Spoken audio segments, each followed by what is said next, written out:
Why was Jesus of Nazareth crucified? Because he made outrageous claims about himself. He claimed to be the one and only Son of God. Why would anyone take his claim seriously? Well, that all depends. If Jesus actually rose from the dead, then his claim to be God's unique Son carries considerable weight. On the other hand, if the resurrection never actually happened, then Jesus may be safely dismissed as just another interesting but tragic historical figure. Did Jesus rise from the dead? As we explore this question, we need to address two further questions. What are the facts that require explanation? And which explanation best accounts for these facts? There are three main facts that need to be explained: the discovery of Jesus' empty tomb, the appearances of Jesus alive after his death, and the disciples' belief that Jesus rose from the dead. Let's examine each of these. Fact number 1.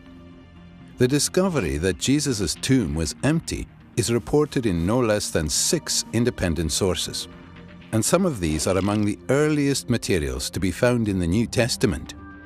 This is important because when an event is recorded by 2 or more unconnected sources, historians' confidence that the event actually happened increases.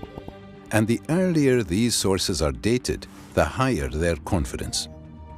Moreover, the Gospels indicate that it was women who first discovered that Jesus' body was missing.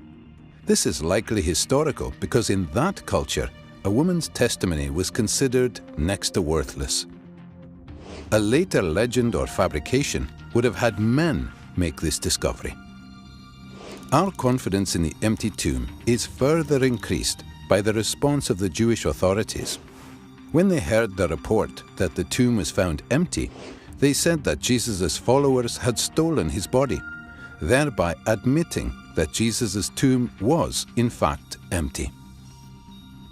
Most scholars, by far, hold firmly to the reliability of the biblical statements about the empty tomb. Fact number 2. The appearances of Jesus alive after his death. In one of the earliest letters in the New Testament, Paul provides a list of witnesses to Jesus' resurrection appearances. He appeared to Peter, then to the 12. Then he appeared to more than 500 brothers at one time. Then he appeared to James, then to all the apostles. Finally, he appeared also to me. Furthermore, various resurrection appearances of Jesus are independently confirmed by the Gospel accounts. On the basis of Paul's testimony alone, virtually all historical scholars agree that various individuals and groups experienced appearances of Jesus alive after his death. It may be taken as historically certain that Peter and the disciples had experiences after Jesus' death in which Jesus appeared to them as the risen Christ. Fact number 3. The disciples' belief in the resurrection. After Jesus' crucifixion, his followers were devastated, demoralized, and hiding in fear for their lives. As Jews, they had no concept of a Messiah who would be executed by his enemies, much less come back to life. The only resurrection Jews believed in was a universal event on Judgment Day after the end of the world, not an individual event within history. Moreover, in Jewish law, Jesus' crucifixion as a criminal meant that he was literally under God's curse. Yet somehow, despite all of this, the disciples suddenly and sincerely came to believe that God had raised Jesus from the dead.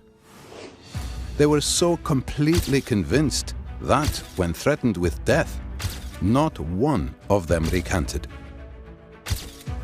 Even the Pharisee Paul, who persecuted Christians, suddenly became a Christian himself, as did Jesus' skeptical younger brother, James. Some sort of powerful, transformative experience is required to generate the sort of movement earliest Christianity was. That is why, as an historian, I cannot explain the rise of early Christianity unless Jesus rose again, leaving an empty tomb behind him. These three firmly established facts cry out for an adequate explanation. How do you make sense of them? Down through history, various naturalistic explanations have been offered to explain away these facts. The conspiracy hypothesis, the apparent death hypothesis, the hallucination hypothesis, and so on. All of these have been nearly universally rejected by contemporary scholarship. The simple fact is that there is just no plausible naturalistic explanation of these three facts. The explanation given by the original eyewitnesses is that God raised Jesus from the dead.